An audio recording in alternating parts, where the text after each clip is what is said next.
오늘 이야기해볼 주제가 뭐죠? 예. 예, 오늘은 그러니까 실제 현재 경제 상황하고 예. 그거에 대한 대책으로 제이노믹스에 입각한 일자리 대책 이런 것들을 내놨는데 예. 그게 과연 적절한지 그리고 현재 상황이 얼마나 나쁜지 이런 얘기를 좀 해봐요. 사실은 지금 상당히 저는 안보나 경제 양쪽에서 나아졌다는 생각을 했거든요. 사실 대선할 때는 이거 대통령 왜 하려고 그러나 이 사람들이 이렇게 경제 안보 동시 위기인데 근데 안보는 조금 풀려가고 있는 것 같아요. 예. 그러니까 치킨 게임은 끝나가고 이제 대화 국면으로 가는 것 같아요. 근데 보통 대화 국면으로 가면 2, 3년은 이제 협상하거든요. 그렇죠. 예. 2, 3년간 여유가 좀 생길 텐데. 물론 안정적으로 가는 거죠. 사드 문제를 어떻게 해결하느냐가 이제 한중 관계에서 굉장히 중요한 문제일 텐데. 근데 또 하나는 경제도 제가 예측하기는 1%대까지 떨어지는 잘못한 마이너스라고 생각했는데 수출이 많이 늘었어요. 국제 경기가 좋아지고 있어서. 예, 전체적으로 이 OECD나 IMF 평가를 보면은 그동안도 회복세라 그랬는데 굉장히 여러 가지 조건을 많이 붙인 회복세였거든요. 항상 틀렸고 10년 동안. 이번에는 확실한 회복세고 특히 우리나라에 영향을 많이 미친 거는 반도체 가격이 급등을 했습니다. 반도체가 굉장히 큰 영향을 미치고 그러니까 이제 삼성전자에서 설비를 투자를 하거든요. 반도체 설비는 굉장히 고가의 설비이기 때문에 1분기에 우리나라 설비 투자가 한 5% 가까이 늘었어요. 4.6%.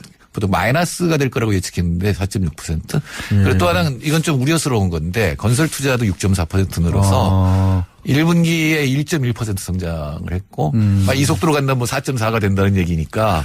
그거는 청신호긴 한데 문제는 이제 경제 전체가 나아지는 것과 달리 어제 장하성 실장이 브리핑할 때 이제 소득 양극화는 재난에 가깝다 이런 말씀을 하셨거든요. 네. 정말로 지금은 이제 경제 전반에 관한 경기 지표는 좋아지고 있다는 말씀이셨고 그런데 개별 소득자들이 느끼는 것은 너무 또 다른 상황이다라는 그런 건데. 그래서 장하성 실장 어제 발표해 보면 그러니까 1분위 소득 1분위라는 건 우리나라 전체를 가계를 열로 놨을 때 아래 2, 그러니까 20%의 소득이 9.8% 줄어들었다. 작년에. 그렇죠. 이 얘기를 하셨는데 제가 오늘 통계청 자료를 뒤집어 봤는데 실장이니까 로우 데이터를 봤겠죠. 전체적 분배가 악화됐습니다. 뭐 어분위 배율이든 진위 계수든 전부 악화됐는데 사실은 이명박 박근혜 정부 때 이 분배 지표가 개선이 됐었거든요. 그래요? 예, 그래서 학자들이 이게 왜 이런가 봤더니 당시에 이제 자영업이 많이 늘어나고 그다음에 할아버지들이 일을 하기 시작했습니다. 과거 일 안 하던 분들이 고령화 시대가 되다 보니까 근데 또 경기도 나빠지니까 이제 일을 하는 게 있었고 40, 50대 주부들이 많이 이제 취업을 그러니까 비정규직으로 취업을 해서 그때가 늘었는데 근데 그거는 살기가 어려워져서 일자리에 그래도 나섰던 이제 거잖아요. 하위에서 이제 취업을 하고 거기 소득이 늘어나니까 분배 지표가 개선이 됐는데 이번에 급작스럽게 나빠진 거는 자영업 자체가 문제가 되면서 자영업 고용원이 줄어들고 그다음 지금 구조조정하잖아요. 그러니까 대기업들이 이제 무너지니까 하청 기업들이 무너지면서 지금 이제 하위 20%가 9.8% 줄어드니까 전반적으로 소득이 나빠졌죠. 근데 더 문제는 우리나라는 상당히 자산 분배라든가 소득 분배가 이 평등한 나라였습니다. 60년대에는 뭐 세계에서 가장 평등한 나라였고 농지 분배를 사실 장하성 실장이 지난 과거에 했던 말씀들을 봐도 80년대까지만 해도 대기업 중기업의 소득 차이라든가 급여 차이 같은 것도 크지 않았고 그때는 한 80%요. 88년까지 1차 청과 대기업이 임금이 그러니까 대기업이 80% 정도였는데 지금은 거의 50%. 그러니까요. 그리고 90년대 중후반에 급격하게 그러니까 외환위기 이후에 급격하게 분배가 나빠져서 그러니까 세계에서 가장 평등한 나라에서 짧은 기간 동안 불과 20년 동안 세계에서 가장 불평등한 나라가 굉장히 불평등한 나라서 그래서 아마 모두 느끼실 거예요. 나이가 좀 드신 분들은 90년대 중반까지 뭔가 살만했는데 지금은 굉장히 살기 어려워졌고 특히 청년층은 아무리 봐도 위로 올라갈 사닥다리를 올라갈 이런 비전이 안 보이니까 이제 뭐 확수저 금수저라든가 헬조선 얘기가 나오는 거죠. 이것이 빨리 시정하지 못하면 장하성 실장 말대로 구조적인 문제로 고착화가 되면 이제 그다음에 정말로 문제가 되거든요. 그래서 장하성 실장은 그런 부분을 이제 해법으로 제시를 한 게 이른바 소득 주도 성장. 이게 이제 과거 지난 정권에서는 기업이 잘 되면 아래도 잘 될 것이다 해서 낙수 효과를 얘기를 했는데 소득 주도 성장은 분수 효과, 밑에서부터 물을 끌어올리는 효과라고 그렇게 비유를 하시더라고요. 그렇죠. 이게 구체적으로는 어떻게 하시겠다는 겁니까? 그러니까 조금 전에 말씀드린 것처럼 하위 20%가 마이너스가 되면 소비가 마이너스가 될 거 아니에요. 예. 그러니까 사실은 가난한 사람들, 보통 사람들은 돈이 없어서 못 써요. 네. 부자들은 돈 쓸 데가 없어서 못 써요. 그래서 우리나라에 돈은 있는데 예. 그러니까 돈 쓸 데가 없다는 건 투자가 안 되고 있다는 예. 얘기죠. 그러니까 보통 사람들은 돈이 없으니까 특히 가계부채에 눌려서 소비가 못 늘어나잖아요. 예. 근데 지금 돈은 있거든요. 그 돈이 처음부터 시장에서 임금을 더 많이 받는 방식으로 가난한 사람들이 더 많이 돈을 받게 하든가 예. 아니면 시장에서 분배가 끝난 다음에 세금을 통해서 복지로 이 재분배죠. 예. 복지로 다시 소득을 늘려줘서 예. 이분들의 소비가 늘어나게 되면 당연히 가난한 사람은 100% 쓰거든요.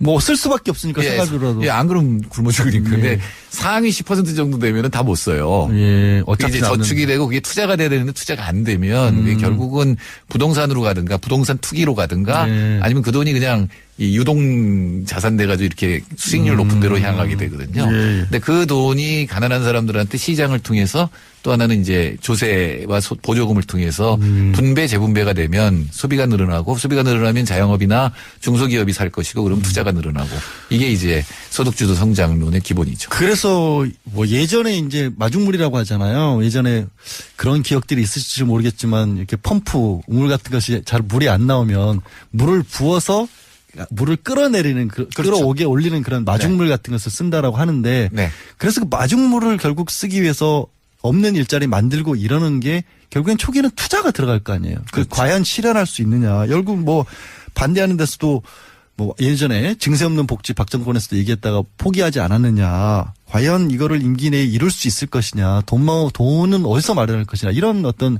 반론들이 계속 나오고 있거든요. 그건 어떻게 생각하세요? 일자리에서 지금 이제 일자리 대책 발표된 거 보면은 이제 공무원 12,000개고 그다음에 예. 대부분 사회 서비스 쪽이고 그다음에는 이제 취업을 보조해주는 그러니까 장려해주는 가령 중소기업에서 3명을 고용하면 그렇죠. 세 번째 무슨. 노동자에게 보조금을 주는 예. 이런 식의 정책이 나가고 있는데 뭐 그 자체로는 만들 수가 있는 거고 그게 이제 소비를 통하고 투자를 통해서 아니 돈이 어디서 났냐 이런 얘기를 하니까 사실 돈이 많거든요 지금. 돈이 많아요. 증세해야 돼요. 예, 지금 우리 이제 문재인 대통령께서 선거할 때 예. 이 증세 얘기는 되도록 피했거든요. 법인세 같은 부분도 사실상 예. 직접적으로 얘기는 안 하셨죠. 일부러. 예. 근데 세금 올려야 돼요. 그거는 뭐 우리나라가 OECD랑 비교해봐도 예. 중복지를 하려면 중부담은 해야 되거든요. 예. 그러니까 이제 세금은 이제 여러 가지를 보면서 이제 올려야 되는데 특히 지금 이 문재인 정부 특히 장하성 실장의 정책 중에 제가 가장 걱정되는 거는 이 부동산에 대해서는 상대적으로 예. 뭐랄까 이렇게 보겠다 그러니까 시장을 주시하고 있다고까지 얘기했는데 지금 좀 심각하거든요. 그러니까 소득주도 성장에 두 가지가 있는데 하나는 자본이 가져가는 소득, 자산가들이 가져가는 소득과 근로소득의 차이가 나는 거 하나가 있고 예. 근로소득 내에서 또 불평등이 심해지는 게 있거든요. 그렇죠. 그러니까 두 개의 측면이 있는데 일단 자산가 가져 예를 들어 뭐 임대료를 많이 가져가는 거를 줄이면은 아무래도 근로소득 쪽 노동자들이 유리해지겠죠. 소비할 여력이 생길 텐데 그러니까 그 부분 자산소득과 노동소득의 불평등에 대해서는 지금 별로 얘기를 안 하고 있거든요. 근데 이 자산소득의 불평등이 바로 부동산 가격 상승하고 연결이 되어 있잖아요. 네. 그러니까 부동산을 못 잡으면 그 부분 자산소득이 증가하고 근로소득이 상대적으로 줄어드는 부분이 있거든요. 근데 그 부분은 지금 노동소득 내, 근로소득 내의 격차에 지금 주안점을 두고 있잖아요. 그런데 근로소득이라든가 이런 거를 개선을 하기 위해서 뭐 비정규직 문제도 해결을 하고 뭐 2020년까지인가요? 뭐 최저임금 같은 것도 10,000원을 올리고 이런 부분들도 말씀을 하셨는데 문제는 그런 거에 큰 영향을 받는 게 대기업들이 아니라 안 그래도 어려운 중소기업이다라는 또 그런 반론들도 나오거든요. 그러니까 지금 우리나라 중소기업이나 지금 그렇게 최저임금을 올리면 당장 노동 일자리가 줄어들 거다라고 이제 주장을 하는데 최저임금에 대한 연구는 전 세계적으로 수천 개가 있어요.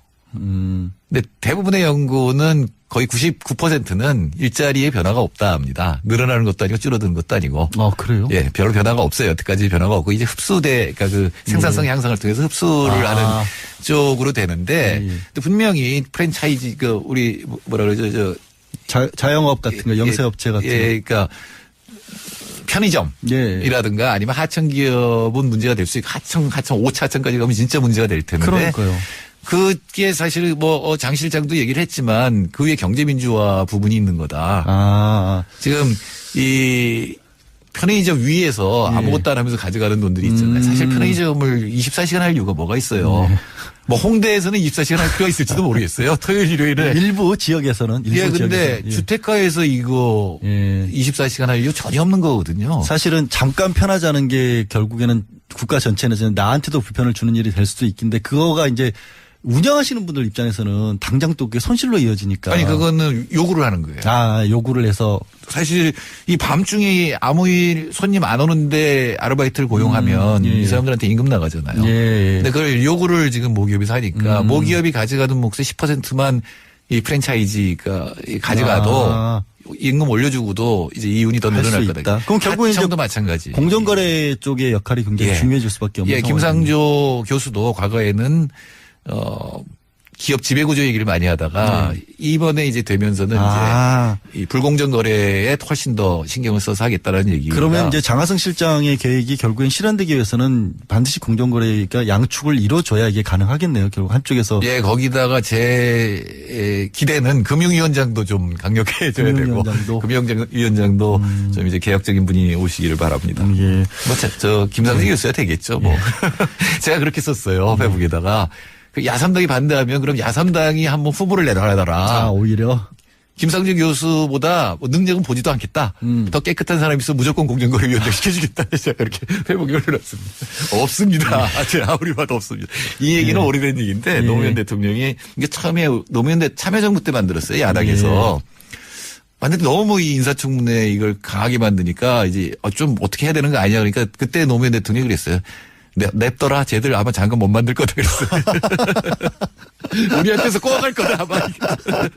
좋은 방법일 수 있겠네요. 근데 이게 예. 점점 강화되고 있는 상태인데. 예. 마지막으로 짧게 혹시 그렇게 소득 주도 성장해서 성공을 거뒀던 해외 사례 같은 게 몇 나라 있을까요?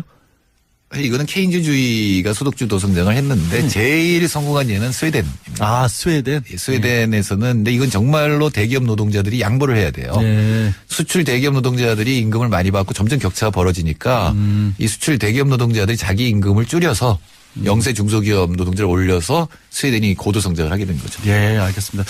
복지에 마치 상징처럼 되어 있는 스웨덴처럼 우리가 된다면 정말로 좋겠습니다.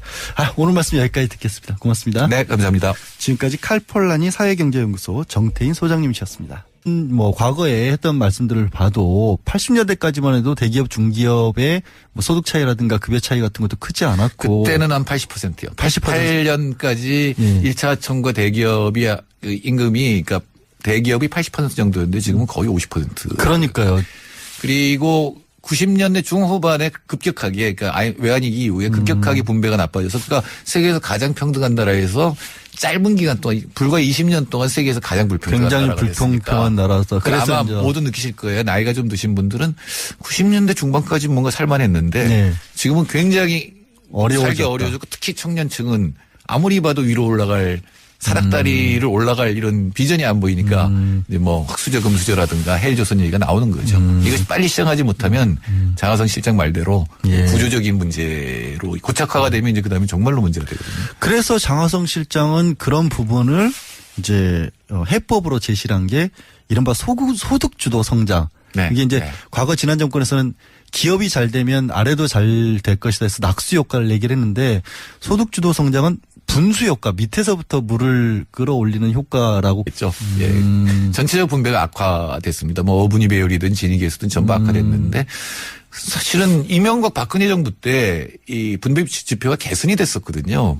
그래요? 예. 그래서 학자들이 이게 왜 이런가 봤더니 당시에 이제 자영업이 많이 늘어나고 그다음에 할아버지들이 일을 하기 시작했습니다. 과거 일 안 하던 분들이 고령화 시대가 되다 보니까 네, 근데 또 경기도 나빠지니까 이제 일을 하는 게 있었고 40, 50대 주부들이 많이 이제 취업을 그러니까 비정규직으로 취업을 해서 그때가 늘었는데 근데 그거는 살기가 어려워져서 일자리에 그래도 나섰던 이제 거잖아요. 하위에서 이제 취업을 하고 거기 소득이 늘어나니까 분배 지표가 개선이 됐는데 이번에 급작스럽게 나빠진 거는 자영업 자체가 문제가 되면서 자영업 고용원이 줄어들고 그다음 지금 구조조정하잖아요. 그러니까 대기업들이 이제 무너지니까 하청 기업들이 무너지면서 지금 이제 하위 20%가 9.8% 줄어드니까 전반적으로 소득이 나빠졌죠. 근데 더 문제는 우리나라는 상당히 자산 분배라든가 소득 분배가 이 평등한 나라였습니다. 60년대에는 뭐 세계에서 가장 평등한 나라였고 농지 사실 분배를 장하성 했고. 실장이 지난 오늘 이야기해볼 주제가 뭐죠? 예, 오늘은 그러니까 실제 현재 경제 상황하고 그거에 대한 대책으로 제이노믹스에 입각한 일자리 대책 이런 것들을 내놨는데 그게 과연 적절한지 그리고 현재 상황이 얼마나 나쁜지 이런 얘기를 좀 해봐요. 사실은 지금 상당히 저는 안보나 경제 양쪽에서 나아졌다는 생각을 했거든요. 사실 그 대선할 때는 이거 대통령 왜 하려고 그러나 이 사람들이 이렇게 경제 안보 동시 위기인데 근데 안보는 조금 풀려가고 있는 것 같아요. 예. 그러니까 치킨 게임은 끝나가고 이제 대화 국면으로 가는 것 같아요. 근데 보통 대화 국면으로 가면 2, 3년은 이제 협상하거든요. 그렇죠. 예. 2, 3년간 여유가 좀 생길 텐데. 물론 안정적으로 가는 거죠. 사드 문제를 어떻게 해결하느냐가 이제 한중 관계에서 굉장히 중요한 문제일 텐데. 근데 또 하나는 경제도 제가 예측하기는 1%대까지 떨어지는 잘못한 마이너스라고 생각했는데 수출이 많이 늘었어요. 국제 경기가 좋아지고 있어서. 예, 전체적으로 이 OECD나 IMF 평가를 보면은 그동안도 회복세라 그랬는데 굉장히 여러 가지 조건을 많이 붙인 회복세였거든요. 항상 틀렸고 10년 동안. 이번에는 확실한 회복세고 특히 우리나라에 영향을 많이 미친 거는 반도체 가격이 급등을 했습니다. 그렇게 비유를 하시더라고요. 네, 그렇죠. 이게 구체적으로는 어떻게 하시겠다는 겁니까? 그러니까 조금 전에 말씀드린 것처럼 하위 20%가 마이너스가 되면 소비가 마이너스가 될 거 아니에요. 그러니까 사실은 가난한 사람들, 보통 사람들은 돈이 없어서 못 써요. 부자들은 돈 쓸 데가 없어서 못 써요. 그래서 우리나라에 돈은 있는데 그러니까 돈 쓸 데가 없다는 건 투자가 안 되고 있다는 얘기죠. 그러니까 보통 사람들은 돈이 없으니까 특히 가계부채에 눌려서 소비가 못 늘어나잖아요. 근데 지금 돈은 있거든요. 그 돈이 처음부터 시장에서 임금을 더 많이 받는 방식으로 가난한 사람들이 더 많이 돈을 받게 하든가 아니면 시장에서 분배가 끝난 다음에 세금을 통해서 복지로 이 재분배죠. 복지로 다시 소득을 늘려줘서 이분들의 소비가 늘어나게 되면 당연히 가난한 사람은 100% 쓰거든요. 뭐 쓸 수밖에 없으니까 생활비라도. 예, 안 그러면 굶어 죽으니까. 근데 상위 10% 정도 되면은 다 못 써요. 어차피 이제 저축이 되고 그게 투자가 돼야 되는데 투자가 안 되면 그게 결국은 부동산으로 가든가 부동산 투기로 가든가 아니면 그 돈이 그냥 이 유동 자산 돼가지고 이렇게 수익률 높은 데로 향하게 되거든요. 근데 그 돈이 가난한 사람들한테 시장을 통해서 또 하나는 이제 조세와 보조금을 통해서 분배 재분배가 되면 소비가 늘어나고 소비가 반도체가 굉장히 큰 영향을 미치고 그러니까 이제 삼성전자에서 설비를 투자를 하거든요. 반도체 설비는 굉장히 고가의 설비이기 때문에 1분기에 우리나라 설비 투자가 한 5% 가까이 늘었어요. 4.6%. 보통 마이너스가 될 거라고 예측했는데 4.6%. 그리고 또 하나는 이건 좀 우려스러운 건데 건설 투자도 6.4% 늘어서 1분기에 1.1% 성장을 했고 이 속도로 간다면 뭐 4.4가 된다는 얘기니까 그거는 청신호긴 한데 문제는 이제 경제 전체가 나아지는 것과 달리 어제 장하성 실장이 브리핑할 때 이제 소득 양극화는 재난에 가깝다 이런 말씀을 하셨거든요. 정말로 지금 이제 경제 전반에 관한 경기 지표는 좋아지고 있다는 말씀이셨고 그런데 개별 소득자들이 느끼는 것은 너무 또 다른 상황이다라는 그런 건데. 그래서 장하성 실장 어제 발표해 보면 그러니까 1분위 소득 1분위라는 건 우리나라 전체를 가계를 열로 놨을 때 아래 2, 그러니까 20%의 소득이 9.8% 줄어들었다. 작년에. 그렇죠. 이 얘기를 하셨는데 제가 오늘 통계청 자료를 뒤집어 봤는데 실장이니까 로우 데이터를 받게